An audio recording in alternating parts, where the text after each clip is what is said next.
Joining me now for more oil analysis is Viktor Katona, lead crude analyst at Kpler. So warm welcome to you. Great to have you on today because, of course, we've got big news in regards to this Chevron-Hess acquisition. What do you make of it all? What does it mean? And also, could we see more M&A activities?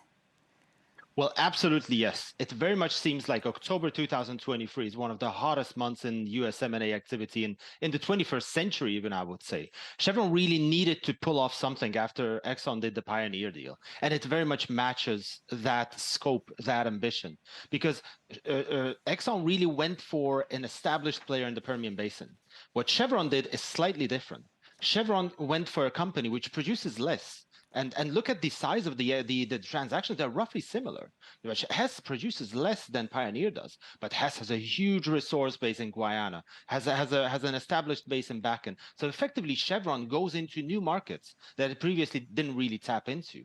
So it's really fascinating to see the intercourse between the two largest U.S. majors, especially in Guyana, where they suddenly become stakeholders in the same project, which will very much lead basically global supply growth in the upcoming years. It's really interesting to see that, and I definitely think that there's going to be more M&A. You look into Devon Energy being talked about buying Marathon Oil, Chesapeake going for another gas producer.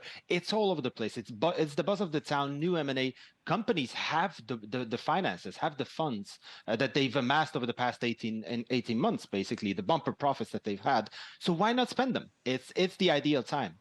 All right, the ideal time, as you say, more M&A on the way coming from you. OK, we've got to talk about something very serious that, of course, the world is covering. We're closely monitoring the situation with Israel-Palestine, the conflict there, and really the impact on energy markets. That's what we want your analysis on today, and also how Iran could feature in all of this.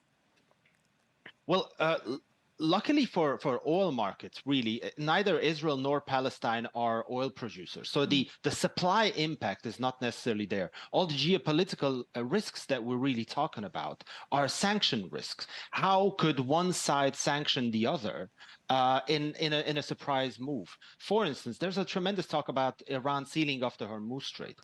I genuinely don't think that would happen. It does not serve the interests of Iran to antagonize Saudi Arabia or anyone else from the Gulf. Then you have talks of more sanctions towards Iran, which I think very much is priced into the price rally of the past couple of days. I think that's a reality. We need to confront a new reality whereby the US administration will put more and more pressure on Iran, even though there might not be a direct correlation between what's going on in Israel, between Israel and Palestine right now and Tehran. The overall perception is that there will be more sanctions and the supply growth coming out of Iran will be restricted. And I think these are the key two takeaways. Supply disruptions will not take place, but sanctions will be more stringent going into the future. And that's why we have seen this $2-3 per barrel price rally over the past couple of days. I don't think there's more in it than this. OK, so sanctions are something to watch. Let's talk about Venezuela and how that country features in all of this, because I guess the pressure is up now for them to ramp up production really in the next 6 months or so if they can do. Can they manage that? And otherwise, where is this production? Where is it going to come from?